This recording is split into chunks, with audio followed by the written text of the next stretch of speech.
Morning. So I got up super early today and decided to be super productive before I go into work for a 15-hour shift. And I decided to write a poem about my job because I hate it. So hopefully this makes it a little bit more tolerable, and hopefully it also helps me grow as a writer because I want to do that. Anyway, this is called The Service Industry. Hi folks, how y'all? Diet Coke. Make it two. Of course, sir. Anything for you. Hi folks, how y'all doing? I'd be doing a lot better if you would consider going out with my friend here. How about I get you a beer instead? Excuse me, can I help you find a beer that you're looking for, sir? Well, I don't know if you know this, he says, but I'm from Anytown, USA, and we actually have good beer there. Actually, sir, I don't know if you know this, but people who know good beer are excited to try new ones because, they want to broaden their horizons or whatever. I'll just take a Miller High Life, he says. Of course, sir. Excuse me, sweetheart. I have a 1 o'clock, so I needed to leave 10 minutes ago. I'm sorry, sir. I was just waiting till you finished your meal to drop the check off. Well, I need it now, so could you hurry this up? For years, I've learned to make my money based on the proper amount of cleavage, to flirt in the precise social dance required to obtain at least a 15% tip, and to couple it all with just a dash of sassy subversion, just enough to fly under their radar. Keep your head down and your mouth shut. They'll replace you in 5 minutes, she said, as my 16-year-old self survived my first training day. And so I did that summer.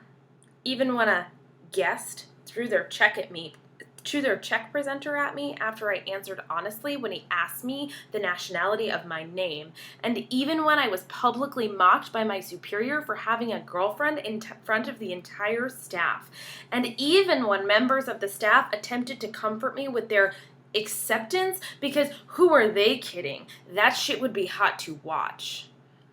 And even when a coworker, 35 years my senior, drunkenly confessed his love for me with his hands around my waist at the end of almost every shift.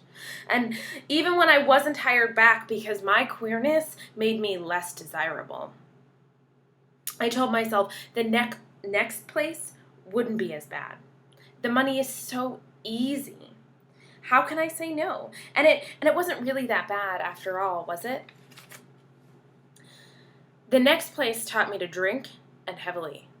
So it actually was much more tolerable to deal with the incessant subservience that was demanded of me at 10 a.m. with a gin and tonic in my hand.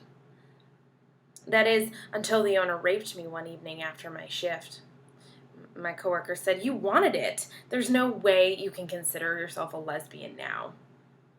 And he pulled me into his office the next day and said, "I need you to keep your mouth shut.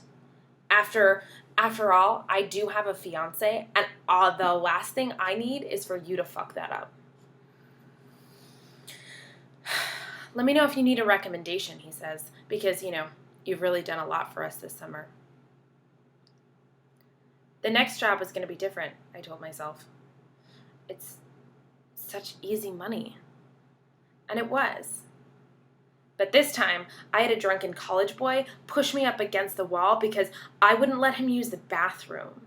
And this time, I had a boss who called me fat, lazy, and stupid on a regular basis. But it's only part-time, I told myself. And they work around my schedule, and it wasn't as bad as the other jobs. I've been at the job now I have for 14 months. At this job, I've had 2 guests grab my ass on separate occasions. I've had one guest cut my breast, and even one who stuck a camera up my skirt. "I'm really proud of you," my boss told me after the most recent of these incidents, for not reacting. "But they got away with it," I said. "They walked away knowing that they can come back here and do that again." "But He says, you're the better person. That's what you have to walk away with. And this is really all just a part of growing up. What time is your shift over, sweetheart? You got plans later? I'm so jealous of you. I wish I had a job where I didn't have to be so professional all the time. Excuse me, I'm still waiting on that beer. Flirt, sass, joke, build up their ego and flirt and try not to choke on your own self-hatred, at least not during the remaining 13 hours of this shift. At home, I strip off my armored apron, wipe away the protective layer of makeup, nurse a drink that helps me to forget, and I write this poem to remind others to tip your goddamn waitress, because earning this money is anything but easy.